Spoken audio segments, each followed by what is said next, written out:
ಹೊಲದಲ್ಲಿ ದೊಡ್ಡವಾದ ಬೇವಿನ ಮರವಿತ್ತು. ಆ ಬೇವಿನ ಮರದ ಕೆಳಗೆ ಏನೋ ಕಲ್ಲು ಬಂದು ನಿಂತುಕೊಂಡಿತ್ತು. ಮರದ ಮೇಲೆ ಕುಳಿತುಕೊಂಡಂತ ಹಕ್ಕಿಗಳ ಹಿಕ್ಕೆ ಕಲ್ಲಿನ ಮೇಲೆ ಬಿದ್ದು ವಿಭೂತಿ ಬೀಳದಂತೆ ಆಗಿತ್ತು.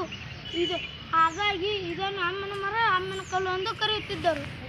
ನಾನು ಅಮ್ಮನ ಕೆಳಗಿರುವುದರಿಂದ ನಿನ್ನನ್ನು ಅಮ್ಮನ ಕಲ್ಲು ಎಂದು ಕರೆಯುತ್ತಾರೆ. ನಾನು ಅಮ್ಮನ ಕಲ್ಲು, ನೀನು ನನ್ನ ಪಕ್ಕದಲ್ಲಿರುವುದರಿಂದ ನಿನ್ನನ್ನು ಅಮ್ಮನ ಮರ ಎಂದು ಕರೆಯುತ್ತಾರೆ. ಇಲ್ಲ, ನೀನು ನನ್ನ ಕೆಳಗಿರುವುದರಿಂದ ನಿನ್ನನ್ನು ಅಮ್ಮನ ಕಲ್ಲು ಎಂದು ಕರೆಯುತ್ತಾರೆ. ಇಲ್ಲ, ನೀನು ನನ್ನ ಪಕ್ಕದಲ್ಲಿರುವುದರಿಂದ ನಿನ್ನನ್ನು ಅಮ್ಮನ ಮರ ಎಂದು ಕರೆಯುತ್ತಾರೆ.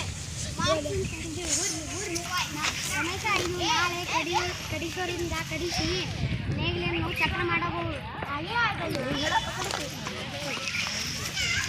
ಸರಿ, ಇದು ಹೊಲದ ಮಧ್ಯದಲ್ಲಿ ದೊಡ್ಡಾದ ಕಲ್ಲನ್ನು ರಮೇಶ, ಇದು ನಾಳೆ ಕಡಿಸೋರಿಂದ ಕಡಿಸಿ ನೇಗಿಲನ್ನು ಕಟ್ಟಿ ಉಳಬಹುದು.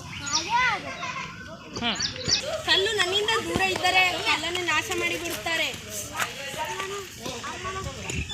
ನಾನು ನಿನ್ನಿಂದ ದೂರವಾಗಿದ್ದರೆ ನನ್ನನ್ನು ಹೊಡೆದು ಹಾಕುತ್ತಾರೆ. ನಾನು ಬೇಗ ಬಾ. ರೈತ ಮರ ಕಡೆ ಕೇಳಿದ್ನಲ್ಲ, ಇದು ಹೊಲದಲ್ಲಿ ಯಾವ ಮರ ಬಿಟ್ಟಿಗೆ ಒಂದ ಮರ ಐತಲ್ಲ, ಈ ಮರ ನಾಲ್ಕು ಕೊಡಲ್ಲಪ್ಪ. ಇದು ಅಮ್ಮನ ಮರ ಐತಿ.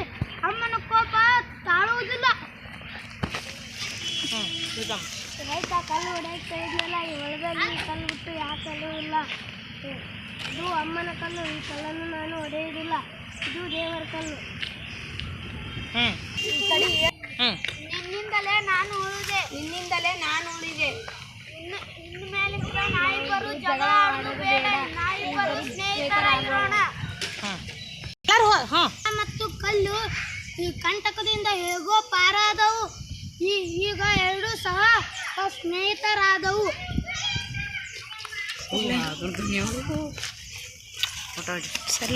ಎಲ್ಲರೂ ಒಟ್ಟಿಗೆ ಬಾಳಿದರೆ ಸುಖವಾಗಿ ಇರಬಹುದು. ಒಟ್ಟಿಗೆ